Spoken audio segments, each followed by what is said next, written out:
Hey guys, welcome back to another episode of our reviews. Today we're going to be talking about the Mortal Kombat Legends film series.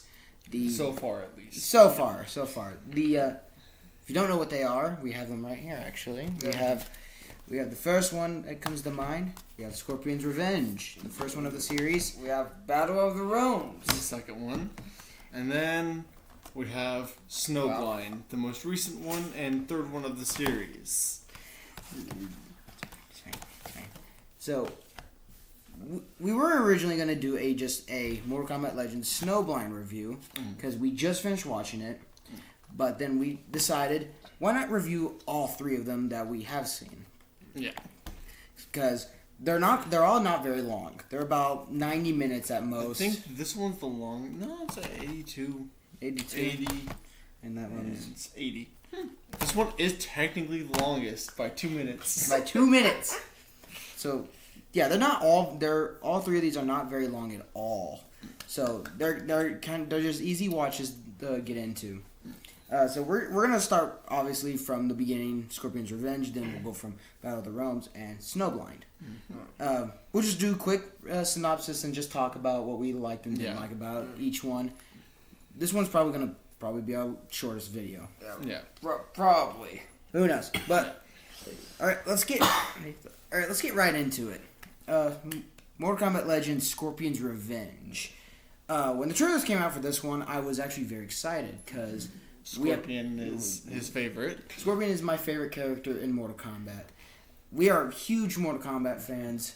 MK11 has probably the best DLC to a game. Yes. Spawn. Yes. So we are big Mortal Kombat fans.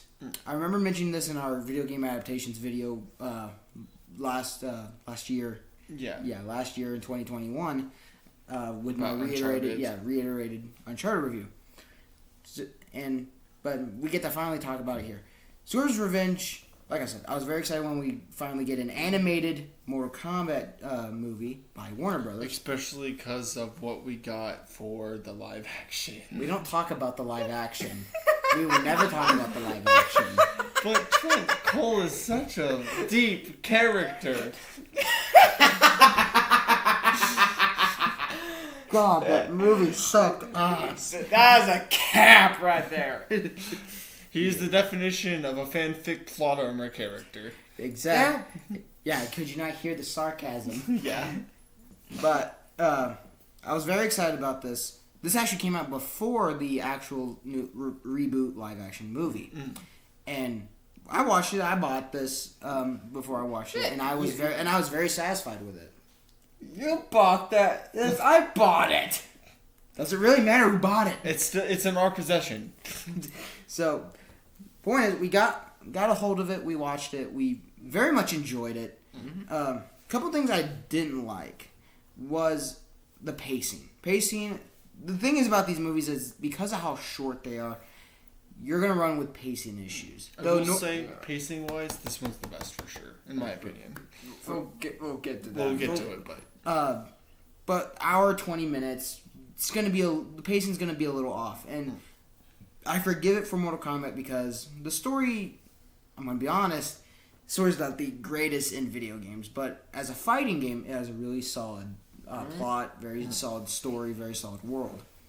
So, and one thing I was getting a little tired of when Mortal Kombat because Mortal Kombat's a big thing, is rehashing Scorpion's whole tragedy over and over. Because we got that in like 4 different iterations plus the games. Yeah. So you can tell it feels like they're gonna hammer that whole thing in. Though I don't see, but I can see why they would, because it's a strong story arc. Scorpion's such an iconic character. You can do a lot with that story. This was a good iteration of that story. It's a good iteration, and I was very happy that Patrick Seitz was able to reprise his role as Scorpion in all 3 of these films, actually.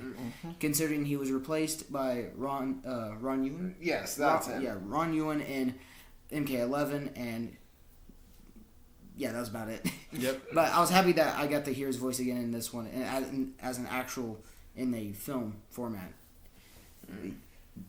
But besides the pacing, I can't really complain a whole lot. Though I will say that some utilization of characters was a bit off. Yeah. One of the first characters was Sub-Zero, sadly. He was underutilized. The screen time was limited. Though sadly. I will say that Steve Bloom does the Bihan iteration, not the Kuai Liang like in the actual games. So if you know the Scorpion's Revenge, we'll just briefly go over it. Scorpion's family is, and clan is massacred by the Lin Kuei. Sub-Zero does the killing himself. Yep. And we get, in my honest opinion, we have probably one of the best opening fight scenes for Scorpion. He massacres the entire Lin Kuei after finding his dead wife. Goes into full berserker mode. And it's Berserker time. Yeah, shut up. But the animation, one thing I'll give the movies credit. Another big thing, the animation is, I'm not gonna say phenomenal, but for Warner Brothers animation, it's really well done. Most of the animation we see is DC animated stuff, from the animated movies to the Young Justice show to all these other iterations. So seeing Warner Brothers actually go the full rated R route with their animation, Besides Apocalypse War, but go to the movie. that can be another discussion when we get to it.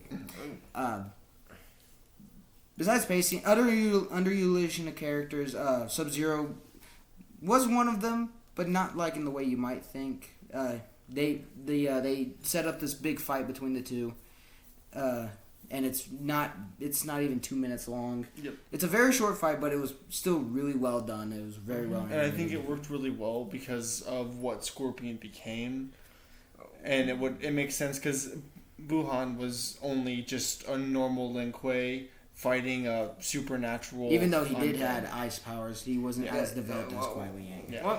One thing I will say is that I like in certain aspects of the film. I actually the opening hour of the movie. I actually liked how they extended his Scorpion's living life. Mm-hmm. The second part, I love how they make Bihan more confused of why Hanzo's out to kill him. Yeah. Yeah, because throughout the movie we get the tournament. It's not really a tournament. It's more like a Warzone battle royale with randos. Yep. These movies, and I'll give them this. They really love dick riding Scorpion. Yeah. They have a massive hard-on for Scorpion. I mean, I get it, but come on, bro. He's in all three of them. Even this one where he literally just shows up at the end. We will talk about it. But if you watch these three movies, you're gonna get Scorpion regardless. Even if you think it's not gonna make sense, you're gonna get him because they have to get the classic get over here. He's the face of Mortal Kombat. Yeah. It just makes sense. So yeah, this battle royale tournament happens. We get introduced to Liu Kang and Raiden. And we get a pretty cool training sparring match between the two. Liu Kang doesn't really use his fire abilities much in the first movie, Scorpion's Revenge. He's just very well done. He's sidelined, rightfully so, because it's not his movie. But I was sad to see him kind of get his ass whooped by Goro a lot. Yeah, he kicks a lot of ass, especially against the goons. He does some really cool martial arts. Yeah. You can definitely see the Bruce Lee inspirations. Oh yeah, because then he gets to his fight with Goro. The pacing, like I said, is very fast. A lot of stuff happens pretty fast. His fight with Goro was very entertaining. But yeah, like he said, kind of got his ass whooped near the end. Not even near the end of it. Scorpion gets the kill. He kills Goro. Yeah, like I said, they love Scorpion in these movies. Yes, they do. But it's which is understandable because it is his movie, though a little much. I see a lot of reviews saying that it's a great movie, others saying that it's absolutely trash. I can see both ends where they're coming from because it's a short movie. You're gonna get some creative liberties. Raiden kind of does jack shit in this one. Yeah, he kind of does jack shit in both of them. He does more in the second one, but still kind of... He did about as much as he did in the live action. Yeah. I would say John Cage's introduction in the first film was... It was hilarious. No. My favorite introduction was Sonya's. Oh yeah, Sonya's has probably the best introduction in these movies.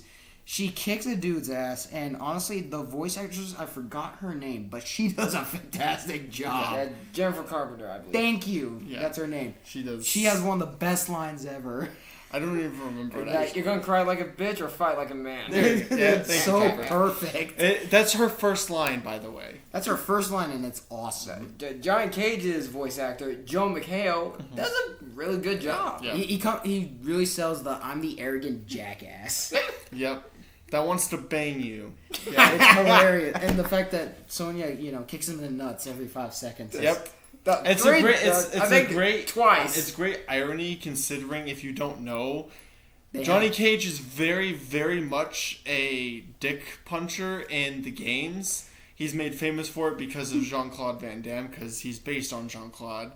And Jean-Claude does the famous split ball punch on Goro after breaking his sunglasses. Yeah, and Johnny Cage does that. I only saw the clips for the old movie. I'm not sure if that was John. No, it wasn't Jean-Claude Van Damme. It was like the original actor that voiced him as a DLC. No, I'm not. I'm saying he's based on Jean-Claude Van Damme. That's it's actually said in interviews and just by descriptions. Yeah, just like how Liu Kang's based on Bruce Lee. Just by that and Bloodsport. Yeah.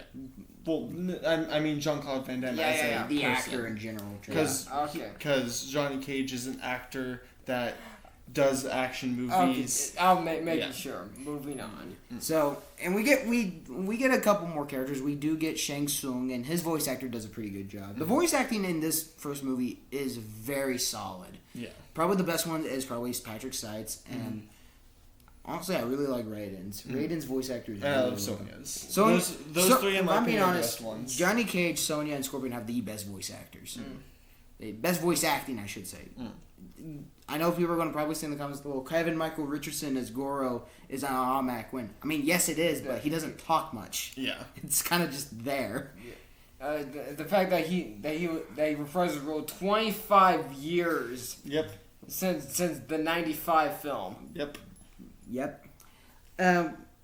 Throughout this movie, we get a lot of good action. Sonya fights Reptile. We get a pretty cool fights. We get Johnny Cage versus a Baraka clone. Yep. That was Baraka. Oh, that was it? Okay, yeah. Never mind. Because every Tarkatan looks exactly the same in these movies. And in general, they kind of do. Yeah. Johnny Cage fights Baraka. He gets his ass whooped, and then he ends up dying from, if I remember, Sonya? No, that was it. Oh no, that was the Reptile. Yeah, that's Reptile. A Reptile fights Sonya, and that's a pretty cool fight between the two of them. And Sonya kills him. Yes, pretty brutally. Brutally. Scorpion is. When I say they dick ride Scorpion, they make him this god. Like, he is a god of war. Yeah. No, he's a fucking demon. Well, that's the point. Yeah. He is a hellspawn. We do see Liu Kang fight Kitana.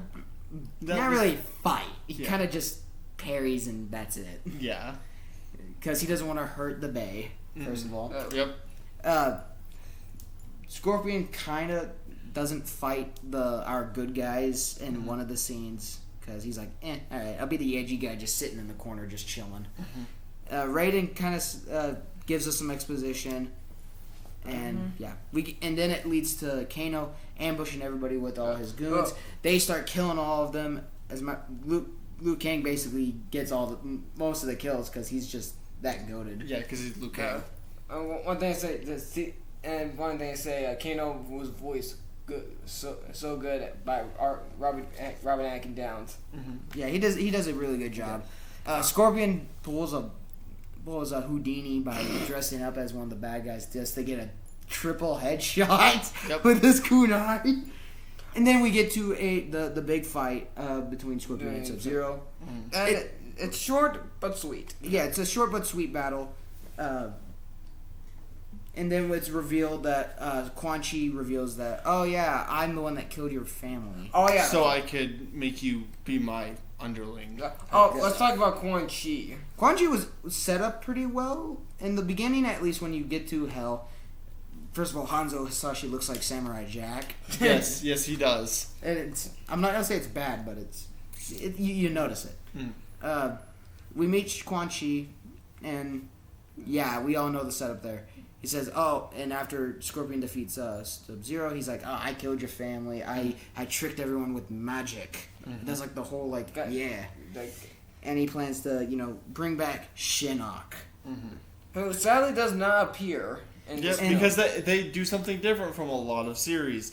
They stop the bad guy from summoning the bigger bad guy.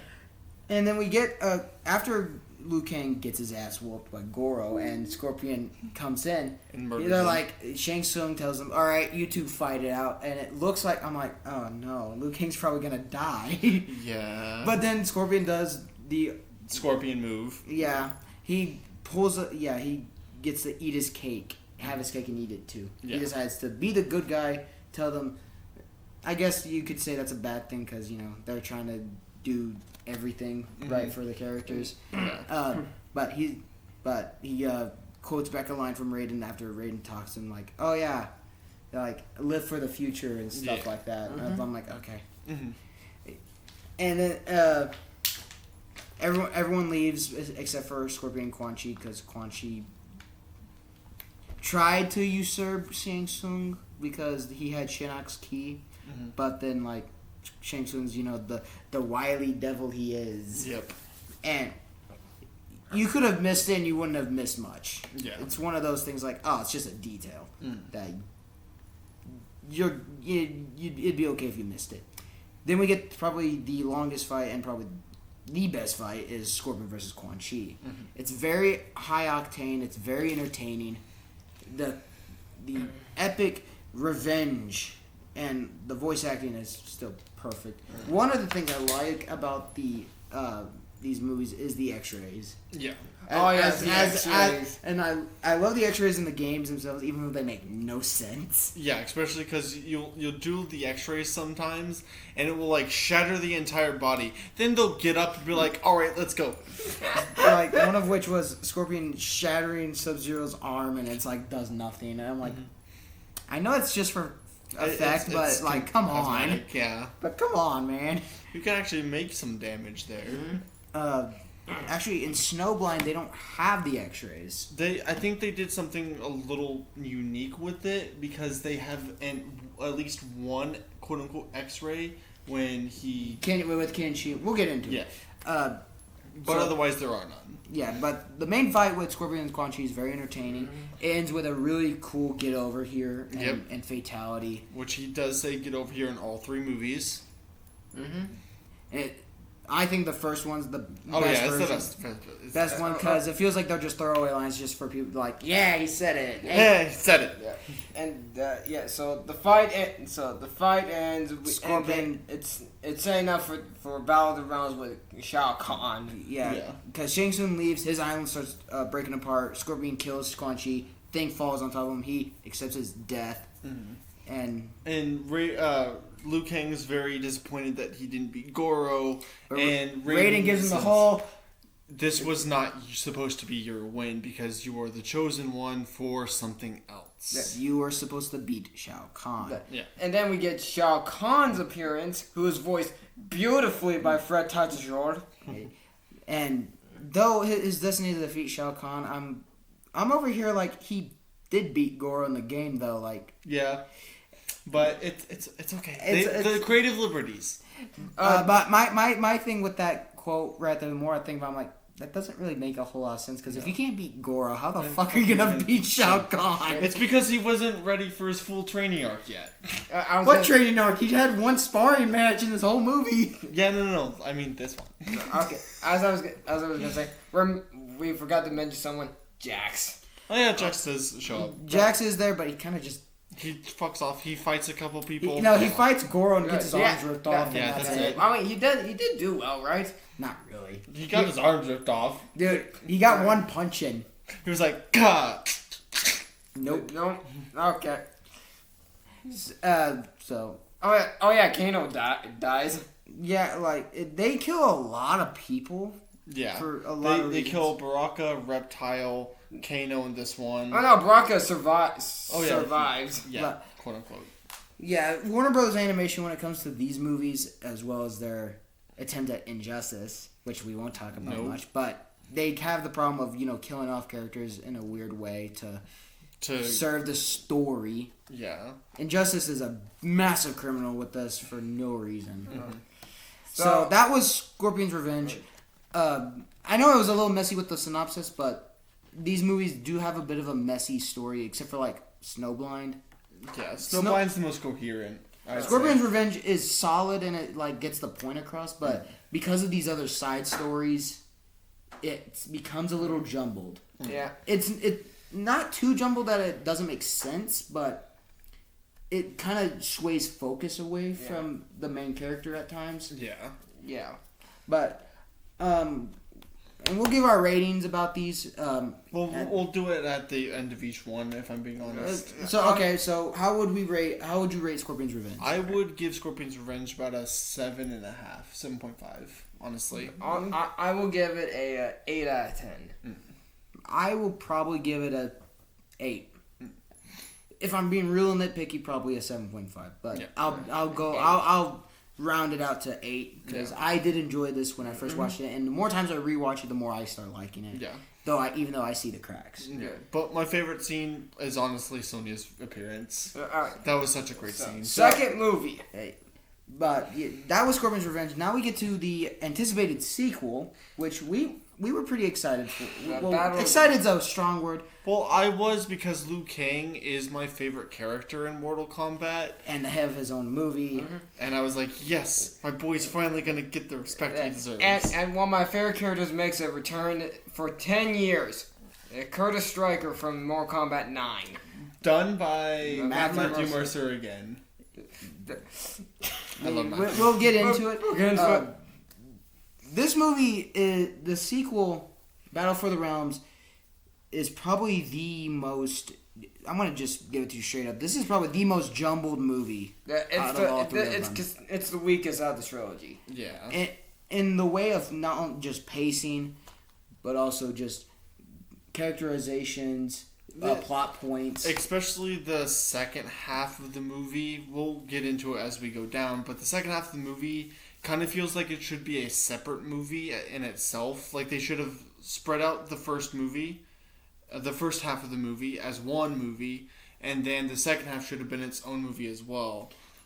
You see, They tried to do too much in one movie.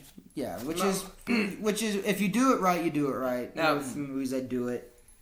This gave me like Batman vs Superman vibes. Yeah, Too many plot points. Yeah, too many plot points in one movie. So the first half is the setup and the execution of the Mortal Kombat tournament, a proper tournament this time in Outworld. The first part of it, we do get like a pretty cool opening with the war between Earthrealm and Outworld.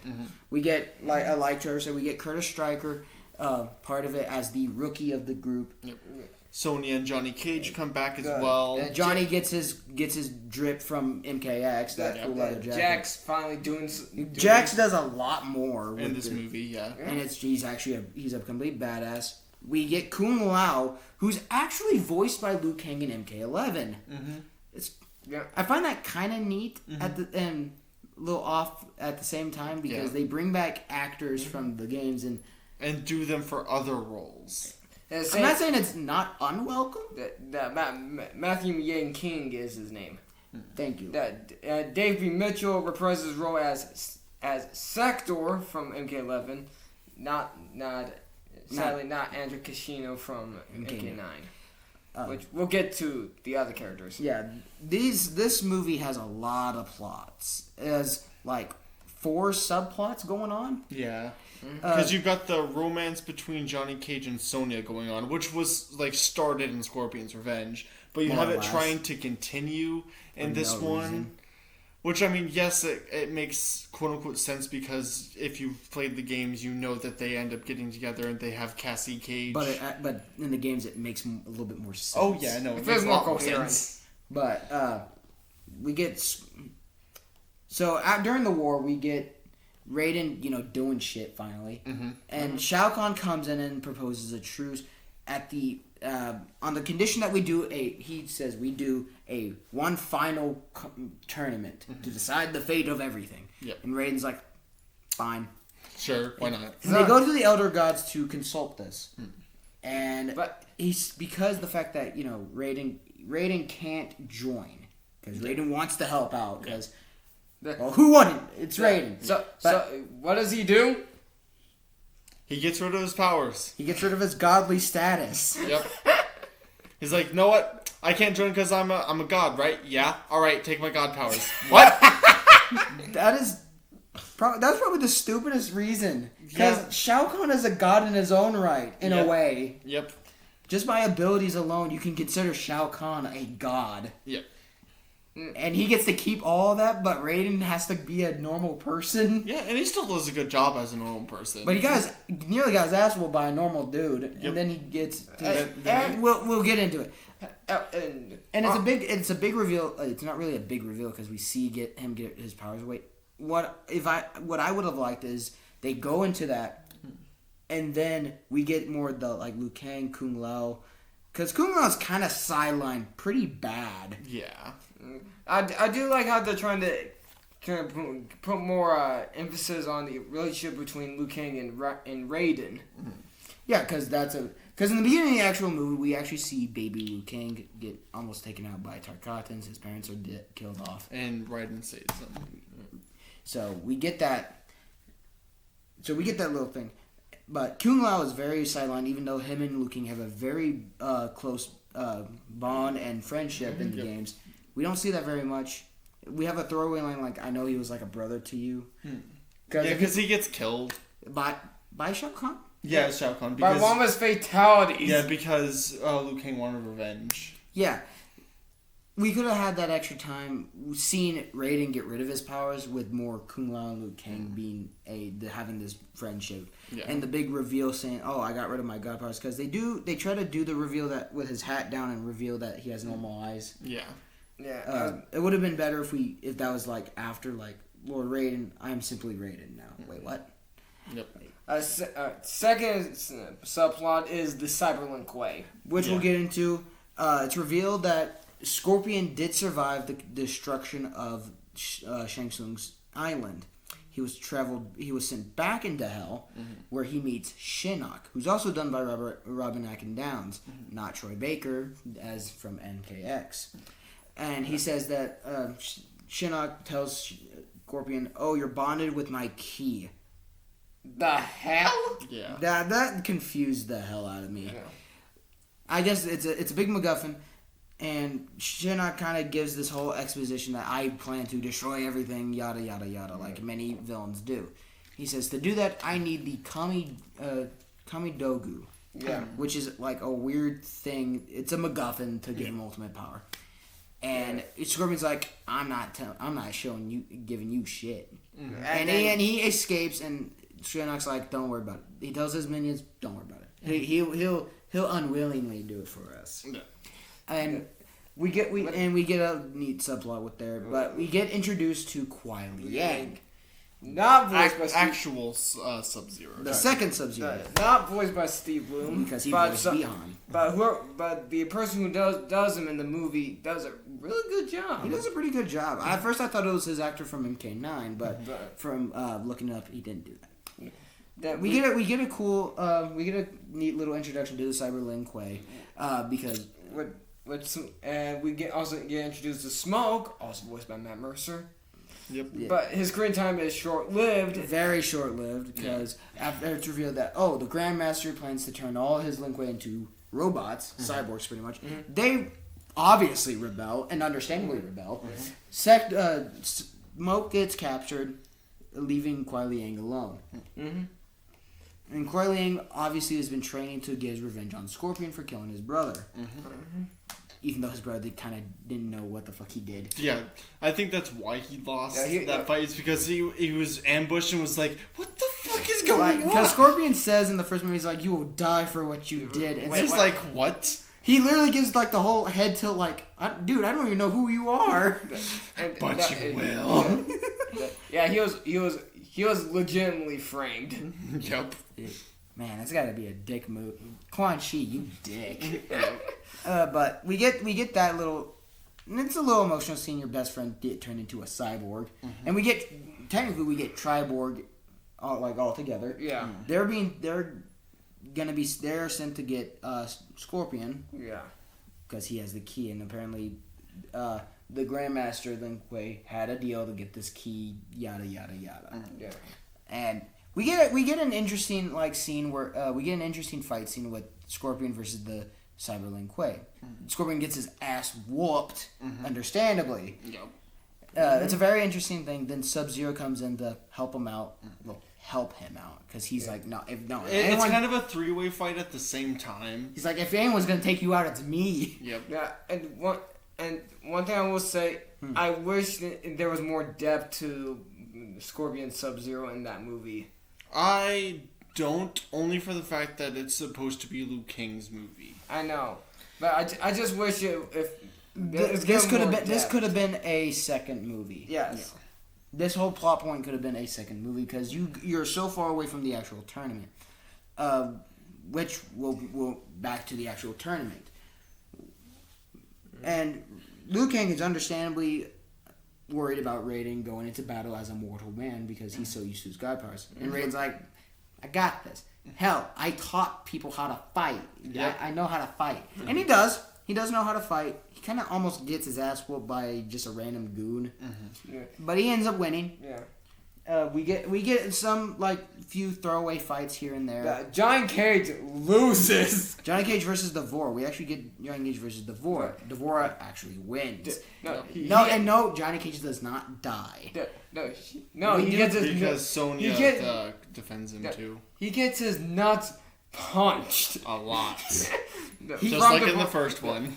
And the funny thing is, Liu Kang and Jax just reacted. But Johnny Cage actually has his shadow abilities, the green outline shadow kick. Yeah. He actually has it, and it does jack shit. It doesn't land anything. Nope. Wow. Sonya does show up in the next round to fight Devora. Yep. Devora kind of goads her like, you're trying to defend your boyfriend. Yeah. It's just, and then she gets pissed. And Sonya whoops her ass. As Sonya does. Honestly, I don't like Devora. I have never liked Devora. No, Devora is probably one of the most hated characters in Mortal Kombat. Not gonna lie. More fights happen. Yeah. Katana. I forget who Katana fights. I forgot to. Yeah. Liu Kang fights a few people. Fights a couple people, I think. No, Stryker fights Shang Tsung. And understandably loses. Yeah. And he dies very brutally. And I was shocked. I was like, no, don't kill him before Especially like because that. he was the character in the movie that was like, what the fuck is going on? I'm just a military guy. He's just a cop. But understandably, I'm just law enforcement. What the fuck is going on here? I didn't know there was such thing as powers. I've got guns. Oh yeah, gun. Alright, yeah, he doesn't even use his guns. Nope. He boxes. Yep. He tries. He lands a couple hits in. Yeah. And he lands a couple hits in until Shang Tsung does his whole "I'm you now," and then possess him to walk into a spike and then rip his own head off. Yep. Bro. As Shang Tsung does, because fuck Shang Tsung. And then decides to say this to Liu Kang. You're next. What a dick. Yeah. We do get Jack's fight in the actual term. He fights Kintaro, and he gives him the Goro treatment himself. Yep. He's like, hey, revenge. Hey, your buddy Goro ripped my arms off. You want to know how it feels like? No. Too bad. And we get that cool little, guess what? I get to rip your arms now this time. It gets, the evil grin. And the next fight is actually really interesting. It's Shang Tsung versus Liu Kang. And it's a big old, ready, let's get ready. It's a legitimate full-on fight. And the fights themselves are entertaining, but they're just throwaway fights. Just until the big fight, yeah. Shang Tsung versus Liu Kang, they fight. Liu Kang gets his arm like poisoned or something. It's like a weird corrosive. No, it's not. I don't know if it was poison. I think it was the soul thing because it's Shang Tsung's soul. Well, and it immobilized his arm. Yeah. Okay, and he decides I don't need both my arms to beat you, and he decides to start ultra instincting this shit, and like he uses just one arm and he wins. Yep. I mean, cool, but also, where the fuck was that earlier? It's because he had to channel the energy. Oh, shut up. Yeah. And then now before we head to the big fight with Shao Kahn, we cut back to Scorpion again, and finally Sub-Zero. Yeah, and Scorpion finally again attempts to explain what he has done. Before that, though, this Triborg takes Scorpion. He opens the door thanks to his key thingy to go to this MacGuffin. Yeah. Sub-Zero kind of shows up, incapacitates the cyborgs, attacks Scorpion. Scorpion's like, bro, hold up. I don't know. Like, hey, I know I killed your brother, but oi, but stop. Dude, chill, get help. And we get a neat little dynamic between the two of them because you can see some parallels between Kuai Liang and Scorpion when it came to the vengeance thing, and they continue trying to fight each other. Yeah. And Scorpion ends up saying, hey, "Look, we're going to die if we don't work together." Yep. And they end up working together. They end up working together pretty well.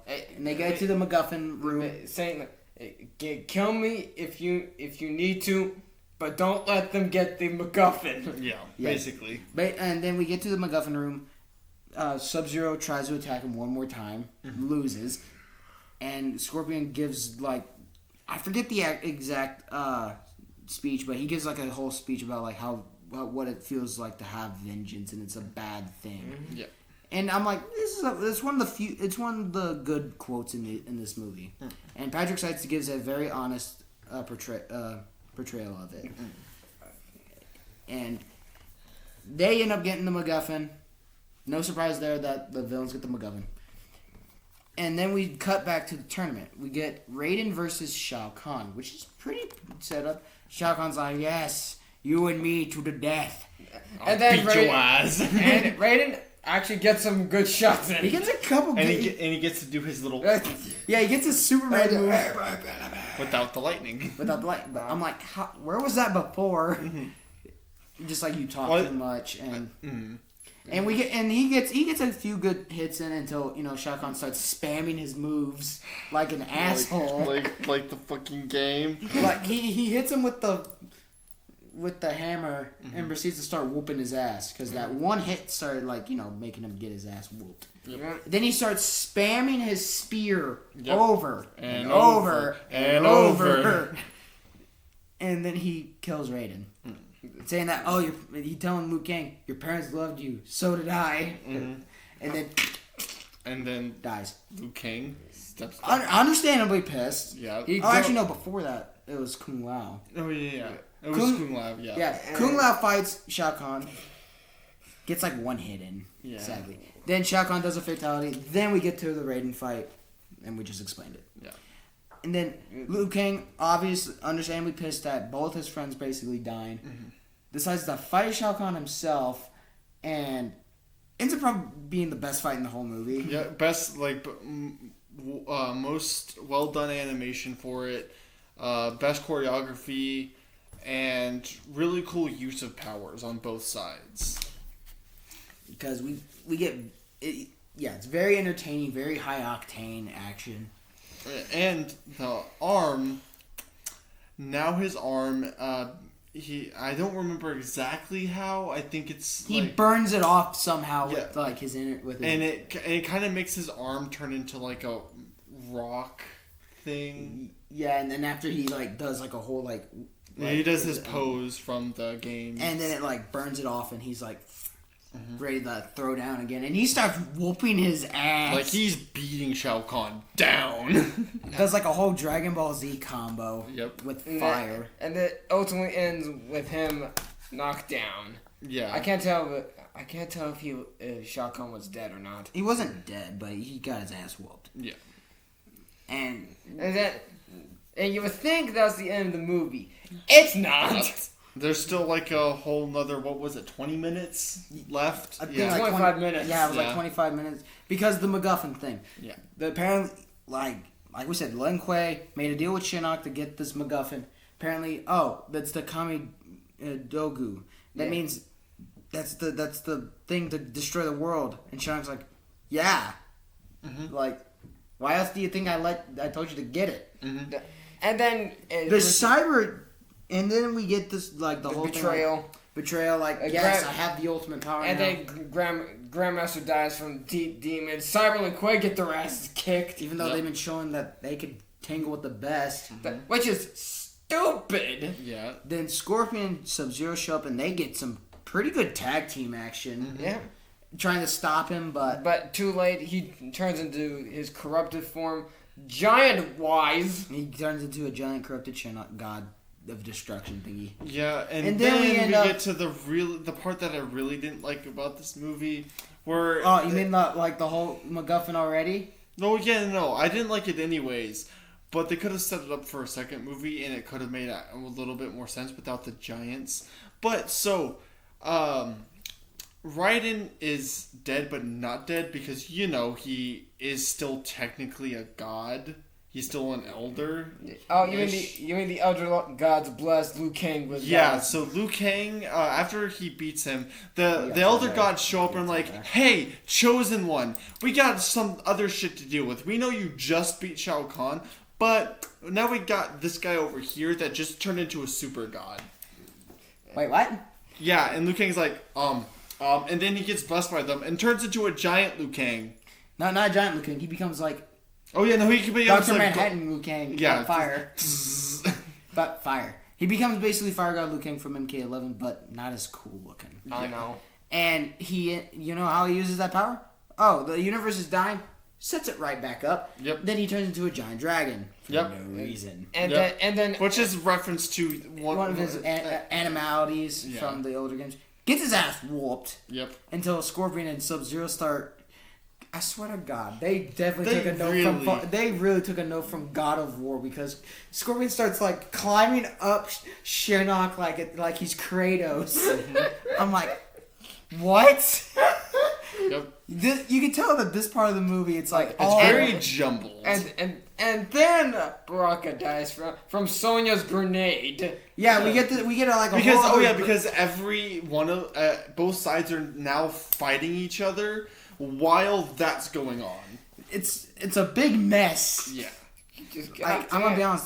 This is probably more of a mess than Endgame. No, I would take this over Endgame. To be honest. We're not gonna do it. Yeah. But it's a very jumbled mess. Sub-Zero and Scorpion tag team a bit against Shinnok. Hell, one of the big hits is Scorpion launching his kunai into the forehead, Yep. saying "Get over here." Yep. I'm just There like, you go. Another get over here. I'm like, okay. And Liu Kang finally wakes up. Finally, after getting his ass whooped, finally starts doing shit, and they win. Yeah. They win. Everything goes happy-go-lucky now. Yeah. Raiden's kind of revealed that he's still alive in the background, And then tough credits roll. and And this one was this was a head scratcher. Yeah. Especially that second half, and especially the last 25 minutes. Just the whole third act was just a big mess. So in terms of pacing, this one's the worst. Yeah. It's still fun, but Like if you can ignore it, it's fun to watch, but overall it's just bad. It's not good. I'm not gonna say it's not good, but it's definitely a mess. yeah. What would you guys rate this? I'd give it a 6. Give it a 6. I don't know. I'm tempted to give it a 5, but there's some things I do like. I'll probably give it a 6. Yeah. I'll give it a 6 ultimately. Yeah. So like you can tell from the difference of the ratings. Yeah. Scorpion's Revenge got an 8 from us. Yeah. 7.5 from you, Yeah. and this is a straight 6 overall. Yeah. And then we get to And now we get to the third movie. Snowblind. And real quick, because it did just release, we didn't for the others because they've been out for a while. But no spoiler warning for those. But we will put a spoiler warning for this one because this one just released, like, I think a month ago. A week ago. No, it was about a month ago. Okay, never mind then. Yeah. A month ago, so spoilers. Well, Yeah. I'll write that down in the description for the other two movies if you haven't seen them. I do say give these movies a watch just to give your own opinion because don't just listen to us. Yeah, and they're still the first one's pretty good. The second one is still fun, especially if you do like Liu Kang. They try to dick ride Liu Kang, but it's in a bad way, like a really bad way, because they not as bad as they do Scorpion in these movies. Well, it still makes a little bit of coherent sense. But they literally just like, oh, here, Liu Kang, God powers. What? Yeah, it's just a big old... Alright. Now we get to the third one, Snowblind. So, spoiler warning. Spoiler warning for this. Like I said, I'll put a thing in the description. And one thing I will say about these movies is the artwork they have. For their covers. Because they are very... very cool looking. This is just an obvious like MKX reference. No, it's more of a homage to it. Oh yeah, more of an homage. Like these two are the ones that they really like decide to really put the artwork in. Yeah. And they're really good looking. Especially this one. This one's my favorite art of the three. So we get the Snowblind. This one's actually much different than the others. It's a one track storyline with no tournaments. It's just got the fighting. With in my opinion, the best plot out of the three. So at least out of the ones that are. And I agree with this. It gives me like Mad Max vibes. Yeah, no, it's got some Mad Max vibes. Western Mad Max is what I would say, with a little bit of samurai. The art direction these movies go with are really good, but Snowblind is probably the best one because it goes with a very motion topic. It's the most unique. This one's very interesting because it's not set in the normal MK universe. Because if you haven't played MK11, they deal with the whole thing of Chronica, which Chronica is a time goddess, and she has a crown that lets her control the hourglass of time and manipulate it. And this isn't revealed until the very end, but spoiler warning for the ending, but the main antagonist is Kano. Kano used the hourglass and the crown to create his own timeline, which is kind of a reference to his ending in MK11 if you beat his towers. Yeah, his character ending, which we thought was a pretty neat thing. And if they go with this idea, we could get a lot of movies. Because technically, this is technically a multiverse with the timeline system. Yep. Because you get a reference from with Kano's character ending, the artwork itself, Sub-Zero's ending. Mm-hmm. This is set in a post-apocalyptic wasteland. Yeah, where the Revenants, which were also in MK11, and MKX, they took over. And Kano's the main antagonist. He's King Kano, and he's 90% cyborg. Yep. And he is a fucking badass. He's a unit. Shang Tsung's in it. He survived somehow. But Shang Tsung, he always does somehow. But he's very weakened. We get Cabal finally. We get Aaron Black, Ferrator briefly. We get a couple characters named Cobra, and I forget what the chick's name is. I don't remember. Kendra, I believe. Something like that. But we get some introductions from the other characters here. One of the biggest ones, when we saw the trailers for this, we thought this was going to be a pretty bad character, Cole Young in animation. No. Before we saw the sword show up in the trailer, the blindness, I thought it was going to be Cole, and we're not going to get into it. But we don't like we don't like Cole. No offense to the actor. The actor, he does fine, and I actually like the actor. He's in a couple of things I enjoy, but I just did not like Cole Young. He was, if you've seen the movie, I don't know if everyone agrees, but it really does feel like a fanfic with a Y and your name or OC just in general. Mm-hmm. It's not good. but when it's revealed that it's actually Kenji Takahashi from MKX, who is my second or third favorite. It's hard to decide between him and Cassie Cage. He actually showed up in MK9 actually, but I never really saw him in MK9. he was DLC, and then MKX, he was part of the actual story, and he's fantastic. He's close friends with Scorpion in those games. This one, he's actually not. He's a very young man who's very arrogant. Very arrogant. He's a prideful warrior that wants to prove he's the best. Kano's guys try to take over a town, and he kicks out all their asses, rightfully so. Yeah. And it's revealed that one of the people that's part of the village, that tries to at least, is an old Sub-Zero, old Kuai Liang. He is an elderly man living by himself in a house. He's blind in one eye. Which is accurate to the actual character. Mm-hmm. And he's living as a hermit, just after something, because it's supposed to happen to Liptic. You need that. Mm-hmm. And after he meets Kenshi, they meet, and Kenshi sees, because he has a Lin Kuei tattoo on his arm. And he's like, "You're part of the Lin Kuei, some of the best fighters ever." And before that, actually, the Kano's men go to another village. They took over one, and they go to another village, and it's only Cabal, Cobra, and the chick's name. And they go in there, and they're talking about taking over a town by themselves, so they don't have to be under Kano's rule anymore. And then Kenshi shows up behind him and is like, "Hey, I'm gonna kick your asses." And he does. Like, he wrecks all three of them at the same time.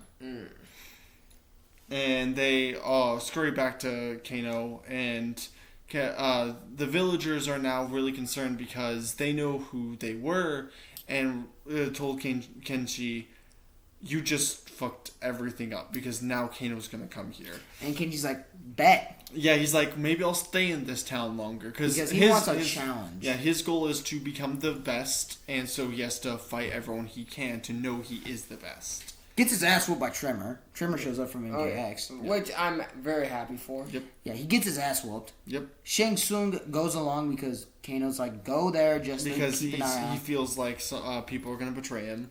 They do. Yep. Well, but not who you think. Shang Tsung helps Kenshi under the guise of being a helpful person. Like, he changes his name. I'll take you to this sword that can give you the power against these people. And Kenji's like, "Fuck it, let's go. They go to the Ola Island. It's now a desert wasteland. Yep. And Kenshi can read the language because it was made by his ancestors. Though, if you know Kenshi, you know Kenshi. Yeah. He opens it up, and it's the Well of Souls. Shang Tsung's Well of Souls. And it blinds him because the souls just rush out. It blinds him.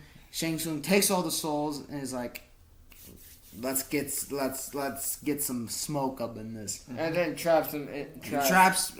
He wants to kill him, so he throws him in, and he's trapped in there. Shang Tsung attacks Kano's op. And he wrecks ass for a solid few minutes, kills Cobra. Until Kano shows up. Apparently he doesn't have a soul because he can't steal it. And then he dies.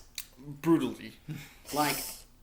Head's getting bashed into a wall. I was like you set him up to be the bad guy, and you get to rid be of him, like the secret bad guy, which I was actually kind of welcome to. Like, oh, you've got him out of the way. I was gonna say after he got his souls, I was basically telling myself, well, we got a new problem, and then Kano kills him. Like, okay, never mind, no problem. Okay.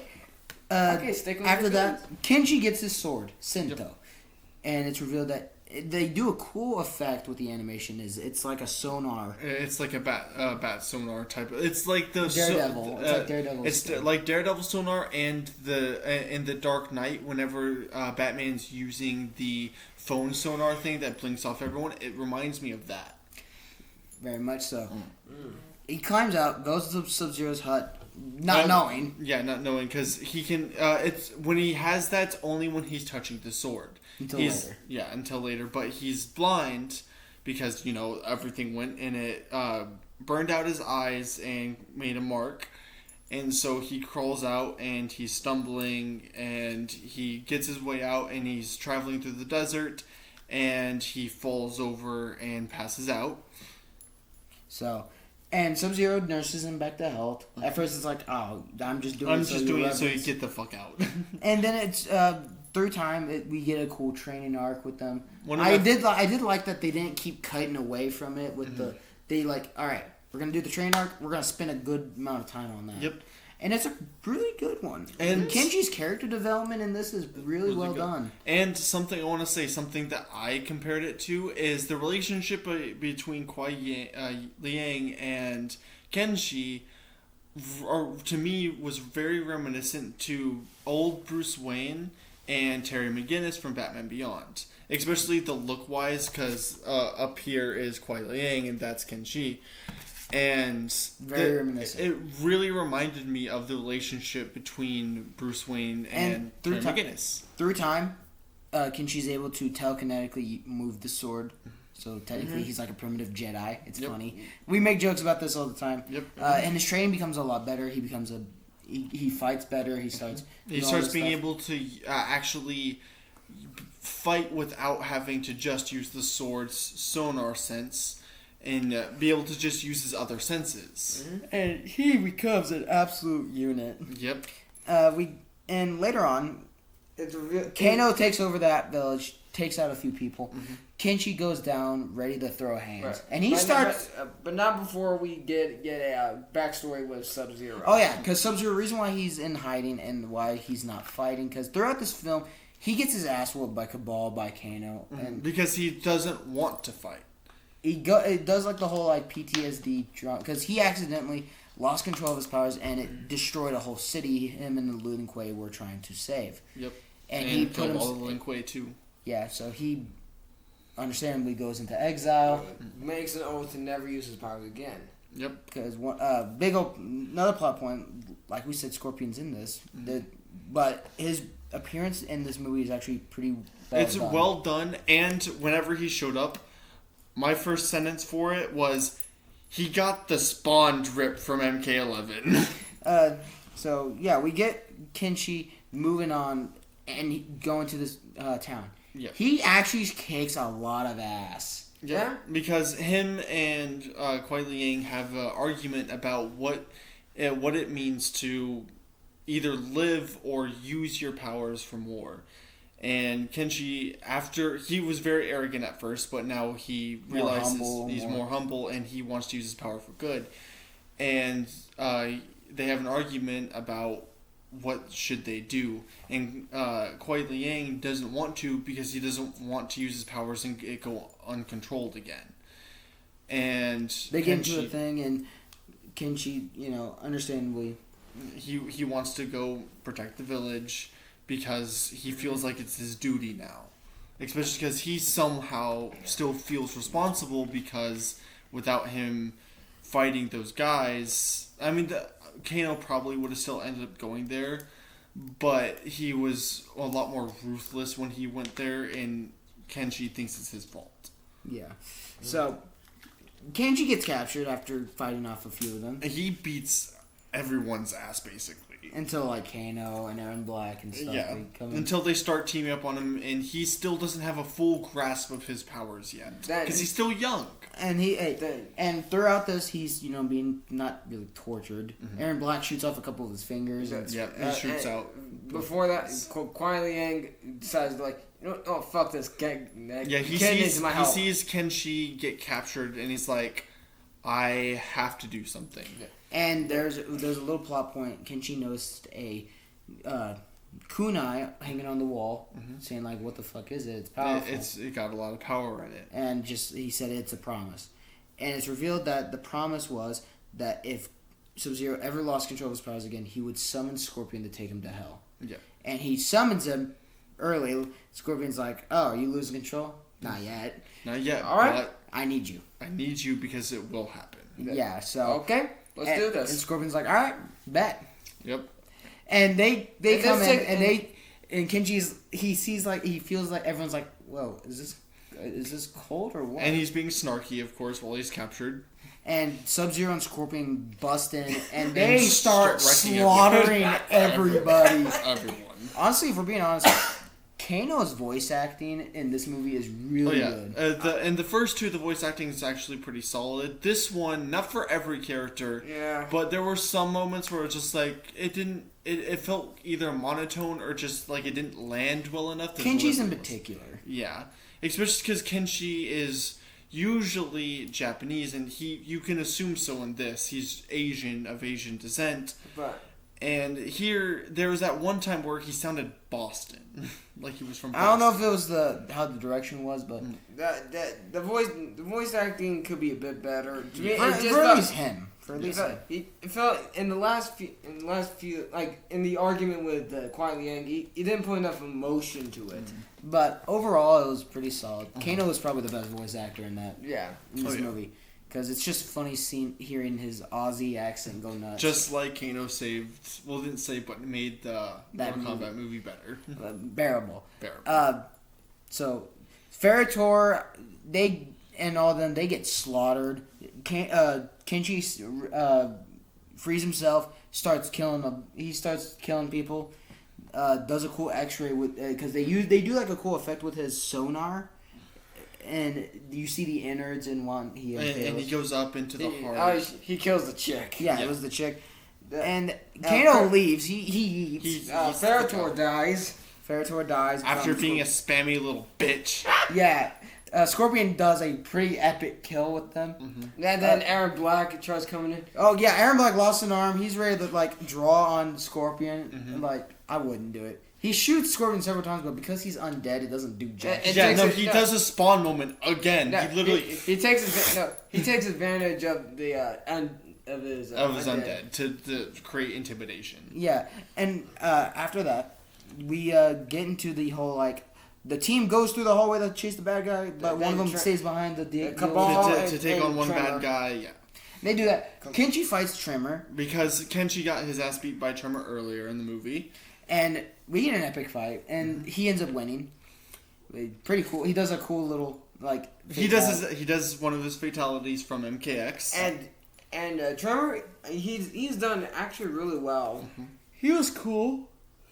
Sorry, my bad. Scorpion stays behind to fight Cabal. Mm-hmm. He massacres him because he's undead. He can't die. Sub-Zero goes after Kano, and they have their epic fight. And I actually liked. Honestly, the voice acting for Cabal was good. Mm-hmm. Keith Silverstein pulls it off. A little bit. He's done better roles. Yeah. But Kano and Sub-Zero get their big fight in. And this is where it's revealed that he's using Chronica's skull and crown. To access the powers, and that's where they fight. That they go to the Hourglass room, and he plans to, erase Sub-Zero from existence and all that stuff. Mm-hmm. But then, Sub-Zero, before he's erased, shoots off one more ice bolt, and it saves him. It saves him from being completely erased. And they get into a weird back and forth with trying to get to it. And it's one of my favorite fight sections in all three movies because they have a similar goal, which is to get to the Hourglass, and they're fighting each other to do it. And the setting of the fight's really cool because they're on it's technically like a clock, the gears of a clock, and they're running on it, trying not to get crushed and stuff it's like really, that. It's really it's well shot. The cinematography in this one specifically is probably my favorite. We get to it more, and honestly, they do a really good thing with the violence. All the injuries they have, they keep. Mm-hmm. So Sub-Zero gets the upper hand. He kills Kano. Yeah, after he loses an arm, makes an ice. That's spoilers for our Berserk review, but he pulls off his arm and in full fashion wrecks Kano, and then makes his arm come back as ice, which is a cool reference. Yeah, and he kills Kano, and the other two show up, ready to just they all come. And before you ask, no, they do not use the Hourglass to fix they everything. Walk out, and Sub-Zero starts using his powers to freeze it, and then Scorpion starts burning it, and it destroys it. It starts to explode, and it's starting to suck everything in because time is weird, and it starts creating kind of like a black hole. And Scorpion teleports them out in pure Scorpion fashion. And it implodes, and it's gone. And then we get a somber goodbye. From Sub-Zero and Kenji. Because Kenji says, we can restart now. Yep. But Sub-Zero's like, I can't. My Because powers, I can feel feel them already losing control. and I have to keep my promise, or he will. And Yeah. Scorpion opens a portal saying, It's like, "Leave me let's alone." go. Let's go before I make you. And they go, and it's pretty cool that Scorpion made that promise. Like, look, I'm here. Mhm. I'm Because the warden they- of hell. And most iterations, Kuai Ling and Scorpion become friends. They become basically equals to each other. Mhm. And Kenshi, he tells Kenshi, "What about the Lin Kuei? You are the Lin Kuei now. That the legacy's up to you." And he walks Find up, people. and he walks up Into the sunset. and then credits roll. credits roll. No, there's no post-credit scene. Yeah. There's no post-credit scene. Well, In none any the of these movies. movies, yeah. Probably, yeah. So that was Snowblind. What would you guys rate it? I would honestly give Snowblind an 8.5. 8.5? Honestly, well, the voice acting could be better. That's just a nitpick at this Yeah. point. Yeah, for me, I give it an 8.5. There's some pacing issues. No, not a whole lot, but there are a few in the the first section. Yeah. It was a little fast, but overall, I agree. It's an 8.5. This is the best one of the three, Yeah. and please give these movies a watch. They give your own opinion on these, because don't just listen to us ramble like idiots. It's cool. It would be nice to have conversations in the comments that people would like to do. These are rated R, obviously. Yeah. 'Cause Yep. These are Mortal Kombat. You can't have a Mortal Kombat movie without being rated R. So yeah, that was the Legends trilogy. No, So far, because it's probably. I think it'll be more. Yeah. I honestly, hope there's more. because we never get told on which the next ones.